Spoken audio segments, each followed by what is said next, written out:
the first thing you want to say to someone is not, did you do the bank robbery today?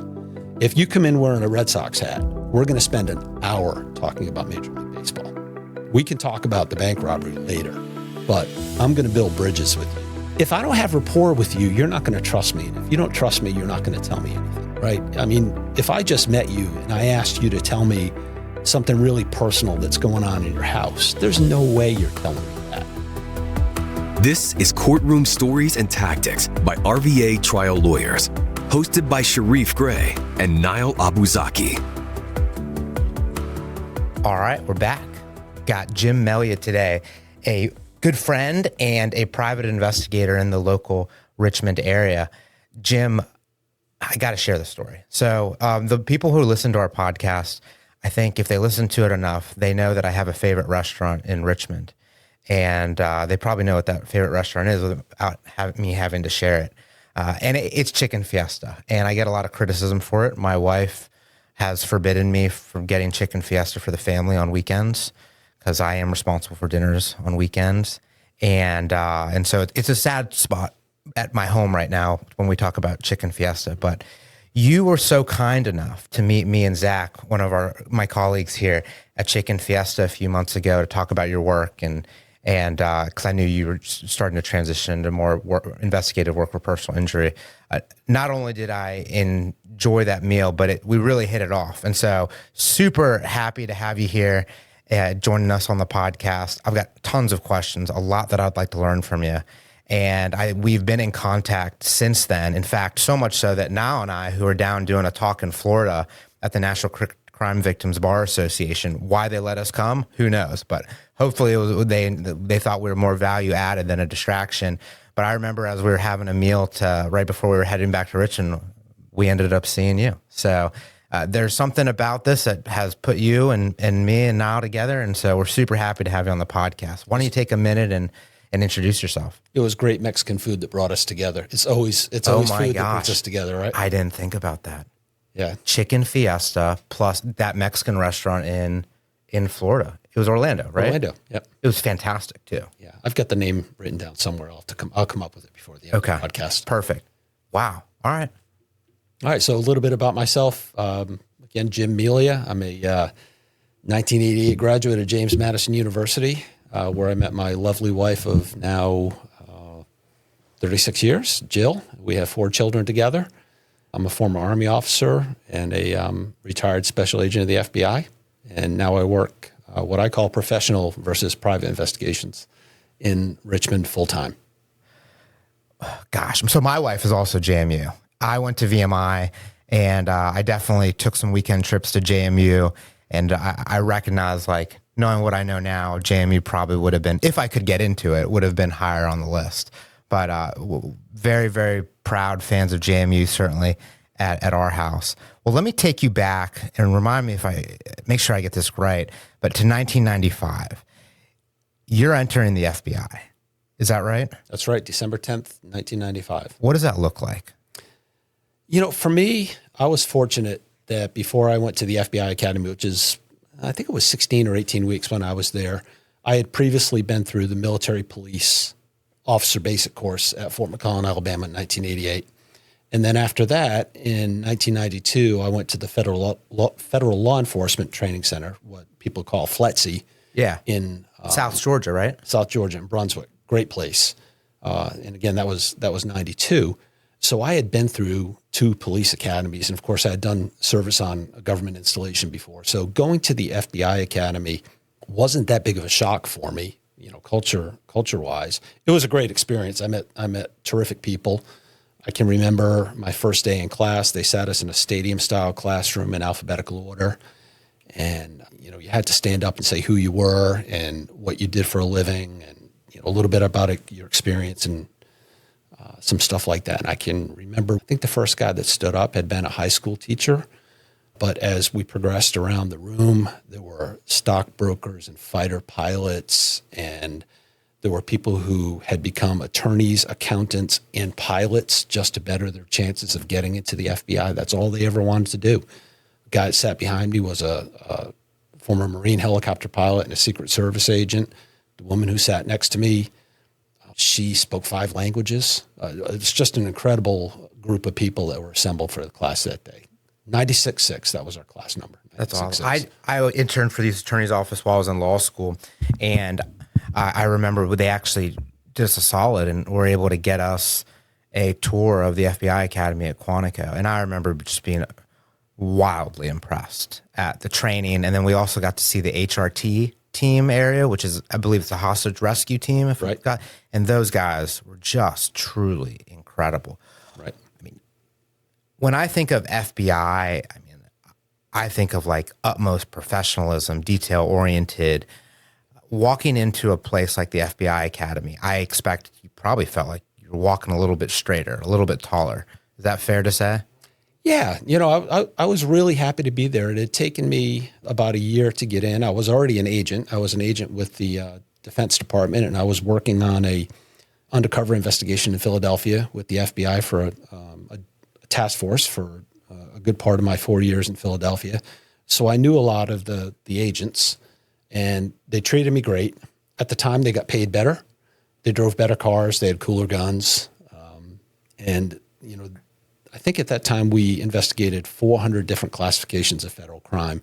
And when I was with the Defense Department, we had about 5. We had really high quality people, but we mostly worked briberies, kickbacks, procurement fraud, that kind of thing.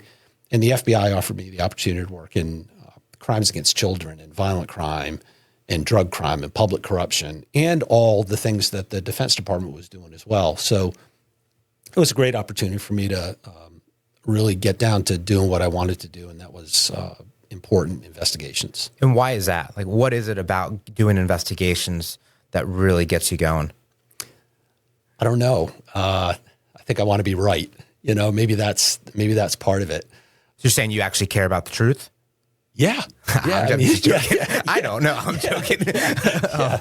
More about winning, right? More about winning. That's right. No, I care about the truth. And a couple of months ago, I was driving somewhere, and I was thinking to myself that if I wasn't doing investigations for my full-time job now, and I was completely retired from work, I would probably be knocking on doors at local police departments and sheriff's departments, introducing myself, saying who I was, and asking if I could work on cold cases for free, right? Because I just like doing it. It's when I was in school, I was a decent student.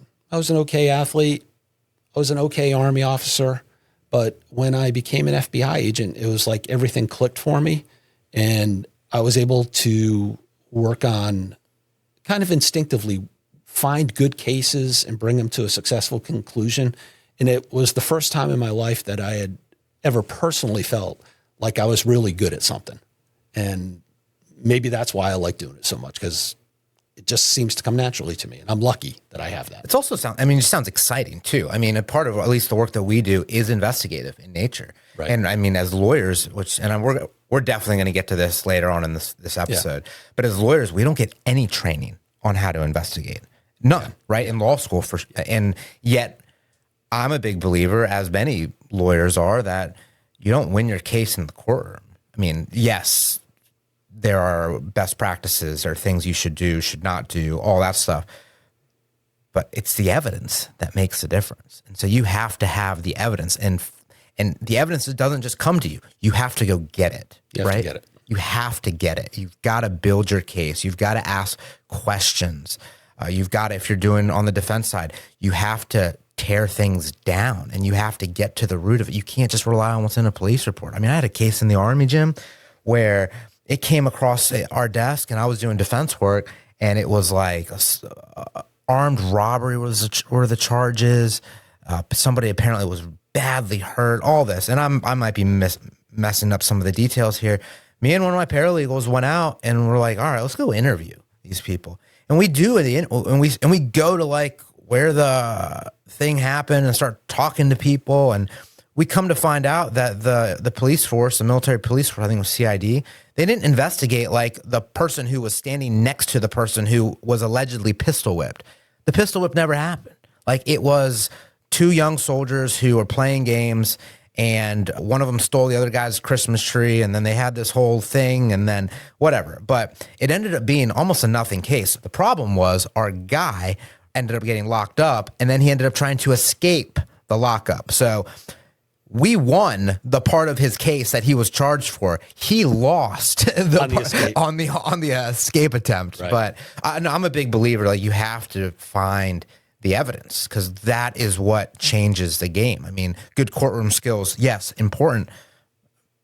But as one of the greats, Edward Bennett Williams, right, who's one of the founders of Williams Connolly, really, really just exceptional criminal defense lawyer. I mean, he's got a quote that says, like, the best lawyers keep their clients out of the courtroom, right? And for what I do, sometimes on the personal injury side, that means if I can go find the evidence or work with someone like yourself to get the evidence to make my case just that much stronger to where suddenly the settlement comes, that's a win. It's certainly a win for the client. Am I going to be annoyed that I didn't get to try the thing? Sure. But at the end of the day, that's not my job. My job is to accomplish the client's goals.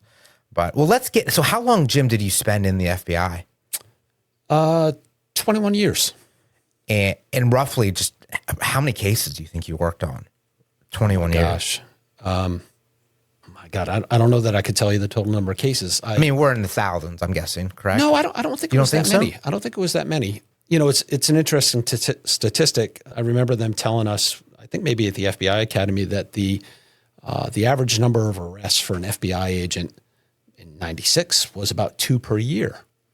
And what you have to remember is that at the time there were fugitive squads in the FBI before we turned over most of that to the U.S. Marshal's Office or Marshal Service. And the fugitive squads every morning assemble at the office at 4 or 5 o'clock in the morning. They'd have a list of people that they wanted to go pick up, and they'd go kick down doors. And those guys would have 5 arrests a day. Now, if you're on a complex public corruption case, it might take you 3 years to bring that to a conclusion. And that's the only thing that you're working for those 3 years. And you get what we call one stat out of that. So it averages out. So during my career, my very first squad was a white collar squad in Chattanooga. Then I switched to a violent crime squad in Chattanooga. And then when I came to Richmond, I was on a white collar squad. Then I went to a crimes against children squad. Then I went to a surveillance squad. So certainly in the hundreds of cases, I kept some information on all the different cases that I worked. I used to have a fingerprint card for everybody that I arrested, and a stat sheet, what we called a 515, on everybody that I arrested, convicted, indicted, and convicted. So yeah, in the hundreds. It was in the hundreds. No, that's a really good point. I mean, because the FBI is far more proactive. Well, it is a proactive organization, more so than your traditional police force, right? Like you're not reacting to calls. I mean, there's an element of that. It depends. Tell us. Right. So when I was with the violent crime squad in Chattanooga, we had what in the FBI we call 91s. Those are bank robberies, right? So we'd get a phone call in the office, or you'd be in your what we call the bureau car. Everything in the bureau is bu something. So you've got your bu car, you got your bu shotgun. Everything's the bu. And you get a call in the office. Hey, we got what we call the 91 new at the SunTrust Bank at the corner of Walk and Don't Walk in Chattanooga. Give you a description, and we would respond. So that's a case where we're reactive to a violent crime that just occurred. Other times, we have information that Sharif is somehow involved in producing or distributing child pornography. You had to pick that one. Had to use my name. Well, Thanks, it's Jim. so much what the FBI Thanks, does. Jim. Sorry about that, Sharif. No, you're welcome. Yeah. In those cases, you're working that case from the office. Yeah. And then you're using really sophisticated technical capabilities that the FBI has. Then maybe you're going out on the street and you're watching his house. And then at some point, you'll bring all the information together to the U.S. Attorney's Office, and you'll draft up a complaint and get an arrest warrant and go out and do business. So you're back to arresting people. So it just really depends on the kind of work. And I'm leaving out something that I know so little about. The FBI still has the foreign counterintelligence mission. We're chasing people who are here in the United States to do harm to us in the espionage realm, but then we're also chasing people who are here to commit acts of terrorism in the United States, both foreign counterterrorism and then the domestic terrorism as well. So there's a whole lot of the FBI. There's 11,000 agents in the FBI, and I think there's something like 30,000 support employees. So people who do work on the files, the people who examine fingerprints, the people who work in the laboratory, the people who repair the cars, the people who install the radios, the people who install the computer equipment, the scientists, right? It's a big team. Well, the training component too. I've heard that the handgun academy or firearm academy is considered the world's best. Right? I think it is. And again, I trained in the Army and at FLETC and at the FBI. I would say that the best training I had was with the FBI, although very closely followed by FLETC. FLETC was great training as well. Legal training at the FBI Academy was amazing. Miss Crawford was my instructor. I still remember that, and she was unbelievable. So we just got great training. The most important training we had, and it's interviewing and interrogation. Right. That's really how you make cases in the FBI, is learning to talk to people, to get them to talk to you about things that they necessarily don't want to talk about. And if I was the director of the FBI, just like the FBI trains with firearms 6 times a year, right? Daytime, nighttime training 6 times a year. We're always out there shooting. I would make sure that we did interview and training about 4 times a year. I believe that more lives would be saved, more crimes would be committed if we were constantly training to interview more effectively, document the interviews, and get that information to the people that need to see it, right? That would be great. The more, the better, because not everybody is born to interview. Can you share an interview or a case involving a handful of interviews that really you think made a difference? Yeah, there was one really pivotal interview I did early in my career, and sometimes my New England accent escapes when I get excited talking about something. So interview rather than interview.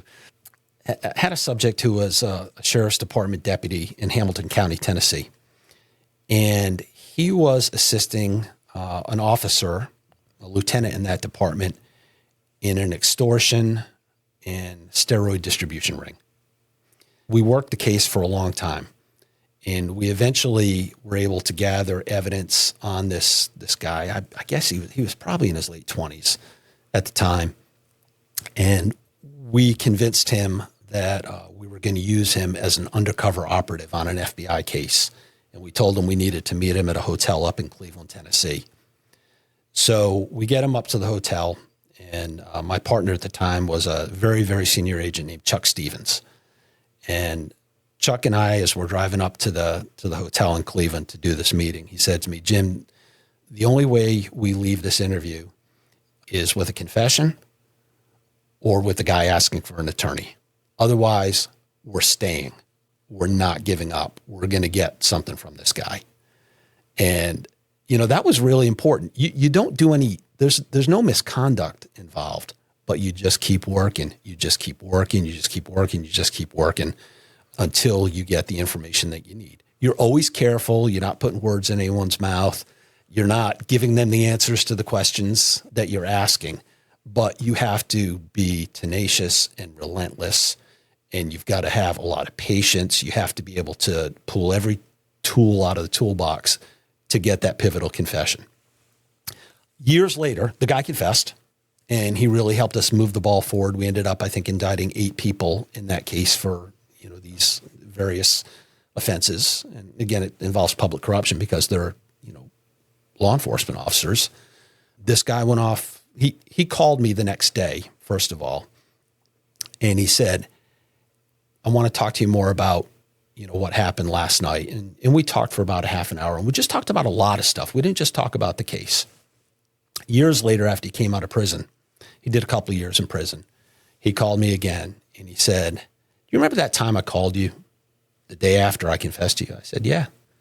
He said, "The whole time we were talking, I had a gun to my head." And he said, "I was just waiting for you to say the wrong thing. And I was going to blow my head off, and you were going to have to live with that for the rest of your life." And I'm like, I'm so glad you didn't, right? I didn't want that to happen. It's just a crime, right? It's just a crime. You can go on and have a great life from here, make good decisions. And I guess to round that story out, another year or two later, he called me and he said, "I want you to know, just had my first child with my wife. He said, and we named the baby Chance. And he said, it's because you gave me a second chance. So that was really meaningful, right? That we did this interview, that the FBI taught me how to do, that the senior agent drilled into me how to do this effectively, that I treated somebody like a human being, and that, it came full circle. And that guy has continued to help me on stuff. I can still call him today and ask him for a favor. He's an expert in gambling. I had a case, just before I left FBI, a gambling case, and I couldn't figure out what the notations meant on some of the evidence I gathered. And I took a picture of it and sent it down to him. He told me exactly what I had, right? I mean, it's just, you got to treat people nice. Be nice to people. Be firm, be fair, but be nice. That's incredible. Yeah, it's pretty cool. It's really cool. And yeah. It's also really cool, like, to see how kind of that guy's story, evolved, right? To the point where I guess he's come to recognize and appreciate the role that you had in his growth, his journey, right? As cliche and corny as all that sounds, but I'm serious, right? I mean, I would expect that if we were able to chat with him, he would probably be grateful that someone did find him, someone did stop him, and that the lesson that he learned through all that ultimately is what led to him being able to become a productive member of society. No, I didn't say he was a productive member of society. Okay. All right. No, well, there are many people who would claim I am not a productive member of society either. We had a lot of good interviews like that. And I think interviewing, if it's not being taught properly, I think often people default to what they see on TV. That if you're the bad guy and I'm the good guy, I have to yell at you and I have to slap the table and I have to threaten you. And waterboard. But I never got a confession out of anybody by yelling at them. You get confessions out of people by building rapport and being respectful and telling people what their options are and giving them a way to confess to you while saving face, right? That's what works. There's a lot that I've seen recently in writing about, I think they're calling it scientific interviewing, but basically the whole idea is we don't care if the subject is telling the truth or lying as long as he's talking. Because now we have so much technology that we can use to verify whether he's telling the truth or telling the lie. So let's just keep him talking. So for instance, if I thought that you would never commit a bank robbery, but if I thought you committed a bank robbery and I brought you in to talk and I said, Sharif, I want you to tell me everything you did today from the time you woke up to the time you go to bed.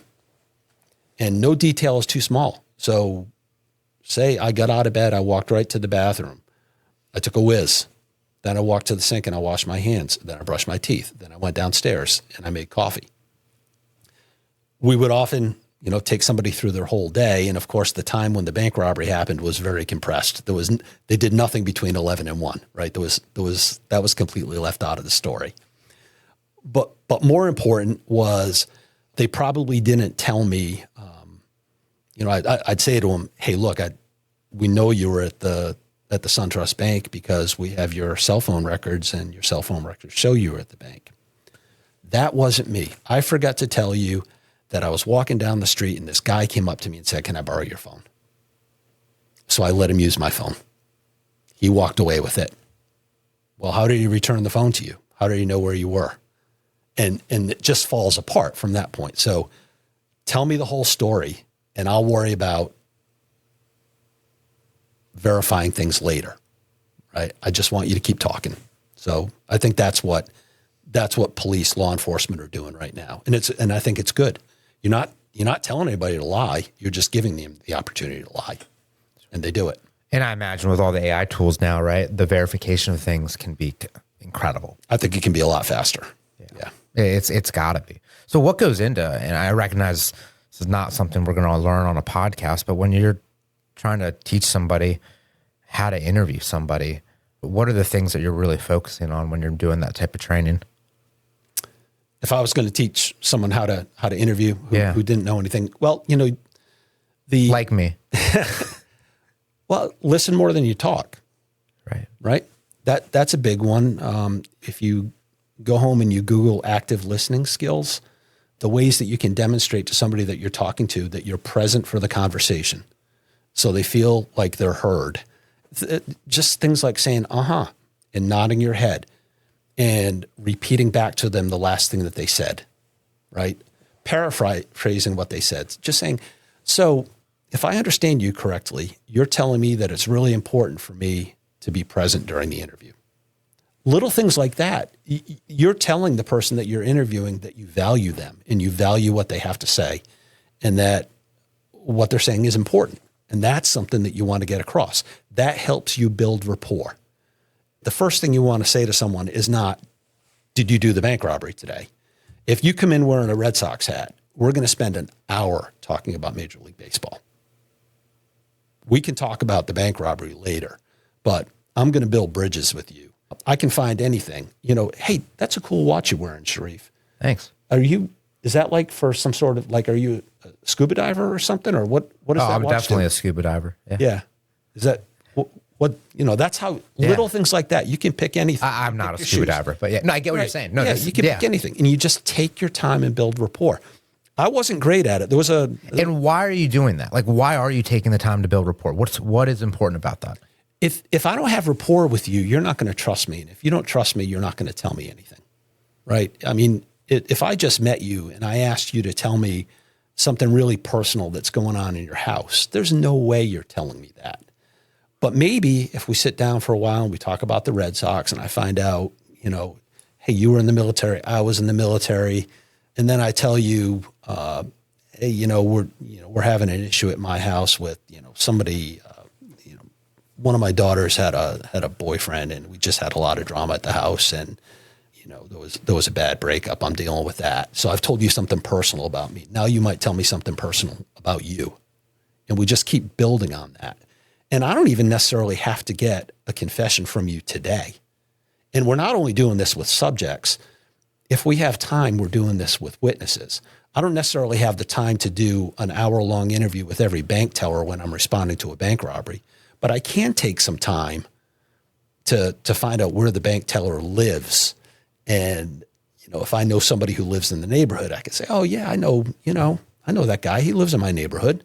Just little things to build trust. What is it about people that we are then, after that rapport is built, that trust is gained, that we're then willing to share information, especially in the context of like someone who's being investigated for a crime? I mean, they're not just sharing information; they're sharing information that will lead to their loss of liberty. Yeah, and that's hard, and I think that comes back to what I talked about before about saving face, right? So, if you robbed a bank, I may know that you're addicted to drugs. Before we ever talk, I probably know that. I probably know what your criminal record is. I probably also know what your family situation is. But I can't expect you to confess to me that you held a gun in a bank teller's face and took $2,500 from her and went right out and bought drugs, then went to a strip club, then got a prostitute, then bought more drugs, right? Who wants to admit to that? Nobody wants to admit to that. But if I say to you, Sharif, I know you've had some trouble with guns. And I know you're not a violent guy and you didn't mean to scare that bank teller. You would never do that because people say good things about you, Sharif, but you've just got problems with drugs. And I'm thinking you probably robbed that bank just so you could get some drug money and because your kids need diapers and food. Yeah, Jim, that's why I did it. I just gave you a reason to be able to confess to me about some really rotten thing that you did.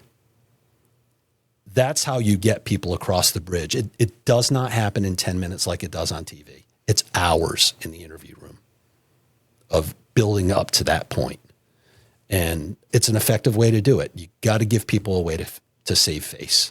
People don't want to admit that they're just rotten and mean.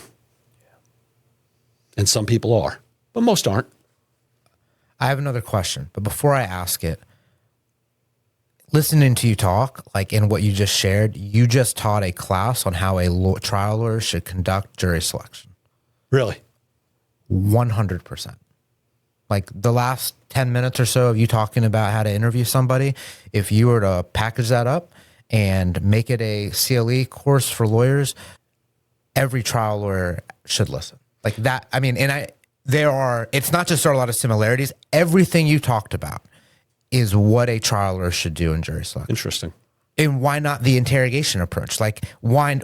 It's because when we go after somebody and ask these piercing questions, people don't want to share. We haven't built that rapport, right? Like, I'm blown away, frankly. But you guys are hustling through jury selection. You've got... I don't.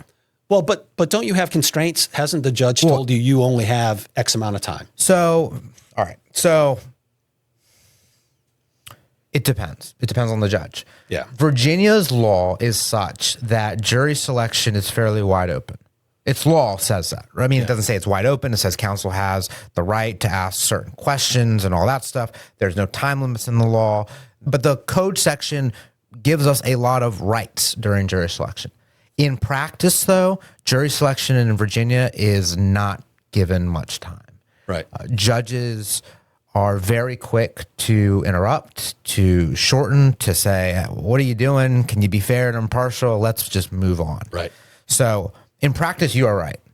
Oftentimes lawyers find themselves rushing through jury selection. Yep. And that's a problem. It's a big issue. Now, there are other jurisdictions, like there's California, there's Florida. They'll spend not weeks, but they'll spend days, sometimes weeks on jury selection. Do I think that's what we need? No, I don't. Do I think having an hour, 2 hours to be able to have those conversations that lead to rapport, to be able to learn, hey, Mr. Smith, how do you feel about the burden of proof?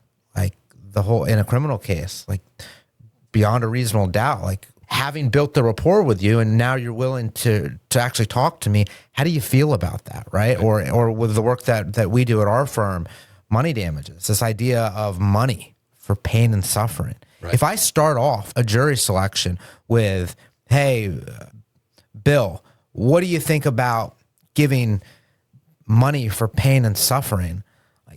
He isn't going to tell me anything of value. So it takes that time to build that rapport. And I feel like I'm just repeating what you just said, right? And how do I build the rapport? Well, I listen. I try to listen at least, right? I engage with them in a way that makes them appreciate that I'm actually paying attention, that I care what they have to say. And then when the opportunity presents himself, to share something maybe about me, because I know if I am willing to share something, then maybe they in return are willing to do the same. Right. That's jury selection. Yeah. Cool. So that's pretty neat, right? Yeah. So the question that I wanted to ask you about the interview process, though, is why aren't people invoking? And when I say invoke, meaning, once you say, like, I'd like my lawyer, it's over. Like, what is it that even allows these interviews to go on and on and on? Because you invoke and it's over. I used to do criminal defense. Yeah. And if people were to come into my office in the Army, we were able to see people while they're under investigation. And if they came to my office and asked for advice, the first thing I'm telling them is you don't say anything. And then I explain why. Because it can never help you, right? And and I recognize there are people there's arguments both ways, and we can get into that if you'd like. But more often than not, it is not a helpful thing to talk. Have you heard the term beachheading? I have not. Beachheading, right? So that was a term, early 2000s, I was hearing a lot. And we were being careful not to beachhead. And the idea was that if I took you into the FBI office in handcuffs because I caught you in the parking lot of the bank, with the money bag and a gun in your hand, right? And I take you into your interview room and I sit you down and I go in and I spend an hour talking to you, building rapport, never asking you a question about the crime, right? There's no reason for me to read your rights until I'm questioning you, right? And you're in custody, right? Right. So I think the legal question was, are you spending that hour beachheading with the purpose of eliciting information eventually? And yes, that's why I was there. I did not pick you to talk to because I thought you were an interesting guy. And I spent that hour purposefully not asking you questions about the crime. I was just asking you about you, getting to know you. Then when I felt like we had developed some rapport, that's when I talk to you about your rights. And when I took out the FBI form, FD 395, right? Your rights warning waiver. And we'd go through that. And I would give you positive encouragement to sign it, right? So I'd read it and I'd say, and you can just put your signature right here. You know, there's a waiver at the bottom. I understand my rights and agree to waive my rights, right? Why don't you just go ahead and sign it right there? And you're pointing to the waiver portion of that form. Yeah. So you were encouraging them to waive the Miranda rights. I was asking them if they understood and if they wanted to waive. Got it. But each of the rights was gone through one by one. And it's recorded, I imagine? You know, in the old days, we didn't record. We didn't record at all. I took part in a pilot project in 2012, 13. I started recording everything I did.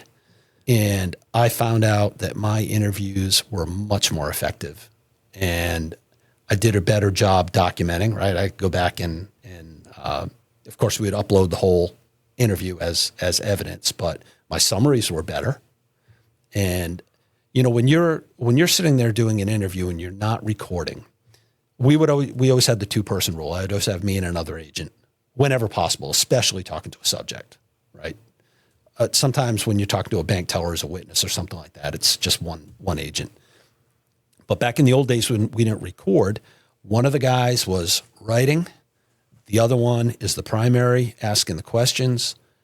But when you're trying to write and listen and formulate your next question, and you're also worried about things like safety, right? What am I going to do if this guy jumps up all of a sudden and goes for my gun, right? You always got to be thinking about stuff like that I'm dealing with dangerous people and bad stuff can happen. You can't really be present for the interview. If you have that recorder going, you can do such a better job of really focusing in on what the subject is telling you and responding appropriately to the question when you don't have to worry about documenting it. You're talking about trial work again. Yeah. I'm dead serious. Yeah. Like, we don't take notes when we're doing direct examination or we're listening to direct examination or we're in court. Because if you're taking notes, you're not there. Do you have somebody taking notes for you? I'll have co-counsel, but oftentimes I find the notes are pointless. And I know that sounds crazy, but if you're not prepared for your case, the notes aren't going to save you. Well, my primary job at trial, sitting next to the prosecutor, was taking notes for the prosecutor. Makes sense. Right, and ensuring that all the exhibits were entered appropriately, right? I'd have his check sheet and be marking off the exhibits as we went. So that was kind of my role there, and, you know, passing questions along to him as well. So we always, the prosecutors, the assistant U.S. attorneys, I loved working with those guys and girls, and they were just terrific. They really considered us partners, had a lot of respect for us, and the partnership was great. Let's talk about being a private investigator. What is that life like? It is nothing, again, like TV. And, you know, I'm trying to make a distinction. I've been doing this now for 5.5 years. And when I talk to people, at first I would introduce myself as a private investigator. I stopped doing that. Now when I introduce myself to someone when I'm involved in a case, I refer to myself as a law firm investigator or as a professional investigator. I never deceive anybody and say that I'm, you know, working for, you know, the Commonwealth's attorney or something like that. But private investigator has such a negative connotation from TV. And just like the cops I talked about before, you know, seeing interviewing on TV, people respond to private investigator the way they do on TV. They just think you're doing catching cheating spouses. And somebody's got to do that. I've done it, but I don't love to do that type of work. What is the work that you find yourself doing most often? My primary work is sexual assault cases on college campuses, where both the Title IX system and the criminal justice system are often at work together. And I think it's kind of odd because a lot of my career in the FBI, I spent investigating cases against women and against violence against women and children, right? That's probably the most important work that I did the whole time I was with the Bureau. And now I'm involved in assisting attorneys who are representing almost always men who are accused of sexual assault on college campuses. And I think I'm making a difference. There's a prosecutor that I worked with in Chattanooga, a guy named Steve Neff, N-E-F-F. You can follow him on LinkedIn. He actually just wrote something about jury selection that, when you started talking about it, made me think about something. I feel like I've seen that name before. Oh, he's such a great trial attorney. I mean, I don't know how many violent crime trials and even fraud trials this guy did, but he's a great guy and he's a great friend. Steve is just terrific. And he always talks about how the process is way more important than the result. And it means so much when we're talking about criminal defendants and students who are accused of sexual assault, because I feel like there's a lot of rush to short circuit that process and just get to the result that the university wants and that the prosecutor wants. And in my work, we have found some really big mistakes and some real, some times when there have been some shortcuts where people have been deprived of their rights. You don't realize the importance of it, the process, the rights, right, until it touches you or a loved one. And I'm confident. I remember in law school, all I wanted to do was be a prosecutor. And the idea of like doing criminal defense, like, no, why am I going to go help the bad guy, right? Like, and it wasn't until my first job in the Army it wasn't criminal defense, but it was like a administrative type defense with like all the letters of reprimand, administrative separations, that type of stuff. And then I did move into a criminal defense role. And at first I remember being wildly upset. I was like, what do you mean? Like, I want to be a prosecutor. Like, why am I doing this criminal defense type stuff? And then I had my first client, and my God, like, did it hit me? It's like, It matters. It matters. Like, it really matters. The right to remain silent. Like, well, if you're innocent, what do you have to hide? Well, this is what I would always tell my clients. Let's say you've been accused of some sort of sex crime, and you make a statement and you're like, yeah, I went out with this lady and this is what happened, I went back to the room, all this, and we had sex. And she's now alleged that it wasn't consensual. And you're like, no, what do you mean it was consensual? And so you're like, given a statement and you share all that with the investigator. Well, guess what you just did? You just gave the government, you tightened up the entire case for them. All they have to do now is put it in a courtroom, and it's going to be a question of, does the jury believe whether or not it was consensual? Granted, it should be proven beyond a reasonable doubt. But if you don't make the statement, the government has to prove you're in that country, in that state, in that town, in that area, right? Like in that room with that person, in that act, right? And it's just so important. And I just remember time and again coming to the realization that you don't appreciate these rights until it touches you or a loved one. Right. And it's, I'm very law and order, right? I'm very pro-police, but I'm very pro-police doing a good job, right? And I think the vast majority of the time the police do a great job. But I've worked cases now where the police have done a terrible job. They've gotten tunnel vision and they've completely, I had a case recently where two people were involved in mutual combat at a party. And there were 10 people at the party. And the police officer talked to the victim and her boyfriend and got felony warrants for the guy that I'm involved in the representation of. I talked to everybody. And all of my people that I talked to, the other 8 people, basically said, oh, she absolutely started it. And she's been doing this all semester to this guy, visiting violence upon him. And finally he had enough, right? So come on, police. There's more. Don't ignore the other 8 witnesses at the party. There's things like that, right? Do a complete job, because the guy that's been charged with this, his reputation is destroyed already, right? If it was my son that was accused back when I was still an agent, there is no way I could have afforded a good attorney for my son, You know, I have 4 kids, put them all through college, right? There's no way I could have. I'd have to take out a second mortgage on my house for something that could have been short-circuited with proper police work in the end. There are very real human results to haphazard police work. I'm not saying that the police officer did anything wrong. He just didn't do a great job. Do a great job. It's not that hard to do a great job. You're not that busy. I know you're not. Yeah. Tunnel vision, confirmation bias is a huge issue.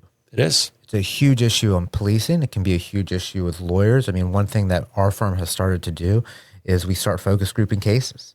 It's good. And it just because we recognize that just because we think it's a good case doesn't mean the jury will, right? And so this is critical. This has been awesome.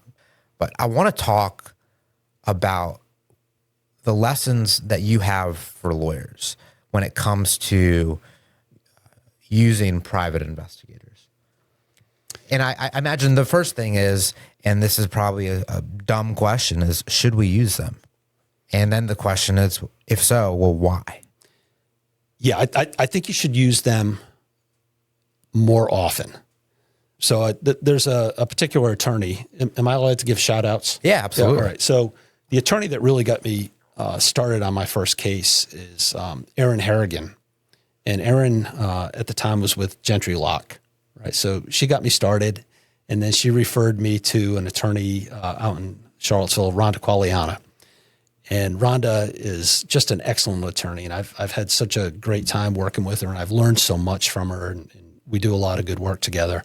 And in preparing to come in here, I asked her that same question: what value does a good investigator bring to you? And one of the things she said is, you help me avoid tunnel vision. Right? You're peeking around corners that I haven't thought to peek around. And I thought that was interesting. And of course, I could say the biggest lesson that I've learned from Rhonda, working so closely with her, and Diane, her paralegal over these past 5.5 years, is she's thinking 3 steps down the road. I'm more of a 1 step down the road guy, maybe 2. She's always thinking 3 ahead. And that's just such a great skill for an attorney to have, to be able to anticipate, checkmate, as the process moves along. So very strategic. She's terrific at that. So there's that.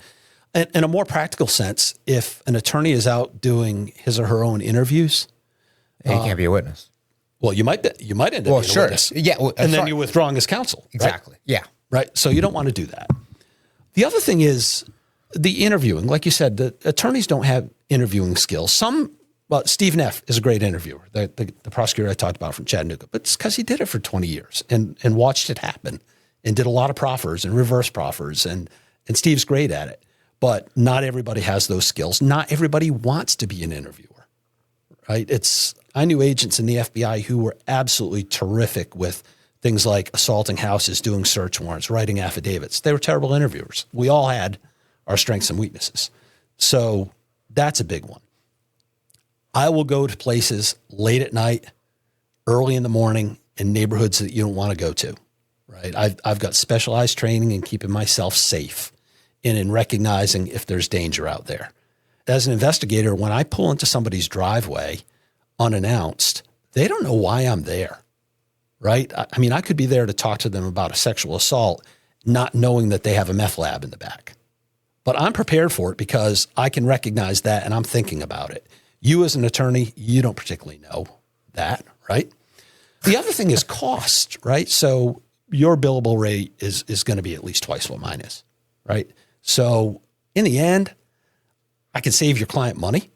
I may reduce your billable hours, but we don't bill here, but for a lot of attorneys, yeah. Yeah, and probably the most valuable service that I provide, I think, to attorneys is that I might blow your case up early, right? You may have been told something by your client, and I go out and I come back and say, hey, I got bad news for you.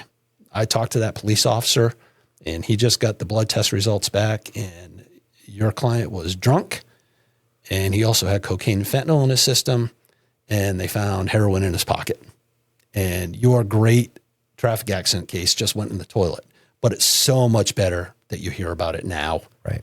than a year from now after you've invested money in it. And time. And time. Yeah. So I think those are all good reasons why you should use an investigator. How should lawyers use them? And let me be more specific. Is it, hey, I am hiring you, here's the case, go? Or is it on the other extreme, hey, I am hiring you and I want you to do this, then I want you to do this, and then I want you to do that, right? What is that balance like? Well, I throw it back on the attorney. And I ask, I don't mind if you want to map this out for me, if you want me to call you at every step, that's fine with me. That's your style. That's cool, right? That's fine. But if you also say to me, hey, I don't want a phone call after every time that you interview a witness. You've been doing this for 30 some years. Go out there and get it done and bring me back the results. I'm fine with that too. The big thing for me, one of my biggest weaknesses in investigations is my familiarity with Virginia civil law. I don't want to make a mistake as somebody who's retained by you that tanks an otherwise good case. I don't want to go out and talk to a person who is represented by the company without knowing it. I want you to explain to me what those traps are. Hey, Jim, be careful of this. Let's not screw this up by talking to somebody who is currently an employee of the company where this, slip and fall happened, or where this, this piece of machinery caused somebody an injury. I need to know that stuff. If there are particular warnings I need to give to witnesses before I speak to them, I want to know about that. So I want to partner with you. And as long as you tell me how you want it handled, I'll take your lead. That's fine. Yeah. No, this is super helpful. Jim, this has been a lot of fun. My last question, if you could go back in time when you first got started with your career, and you can pick the time, it could be pre-Army, pre-FBI, pre-private investigator, what would you tell yourself? Give people grace. I think I was good at what I did, and I expected people to be as into it as I was and to get out of my way, right? Especially supervisors in the FBI. I think I looked for reasons to have conflict. And instead, I think if I could go back and do it all over again, I would listen more to other people's point of view and take their considerations and not be as concerned with being right. I never, ever, I don't lose a minute's sleep about anybody that I helped to put into prison. I know they were all guilty because I treated them all like I would want a family member of mine to be treated through the entire process, no matter what they did. I treated them well and afforded them every right. But if somebody made a stupid suggestion, I let them know that it was a stupid suggestion instead of saying, well, I'll consider that, that kind of thing. I could give people more grace. If I could go back, I would. And to anybody who's listening, I apologize. So, well, I mean, we forgive you. You're from the Northeast. Yeah. It just comes, it's in your DNA, right? No, yeah, exactly. Jim, this has been really good. Thank you for coming on the podcast. And I'll take you up on that chicken fiesta. Yeah. It's been fun. That would be great. Thank you. Thank you. Thanks for listening to Courtroom Stories and Tactics by RVA Trial Lawyers. Hosted by Sharif Gray and Niall Abusaki. Please subscribe and leave us a review on Apple Podcasts, Spotify, YouTube, or any major podcast platform. Together, we're building a tribe of trial lawyers to remind the world what human life is truly worth, one verdict at a time.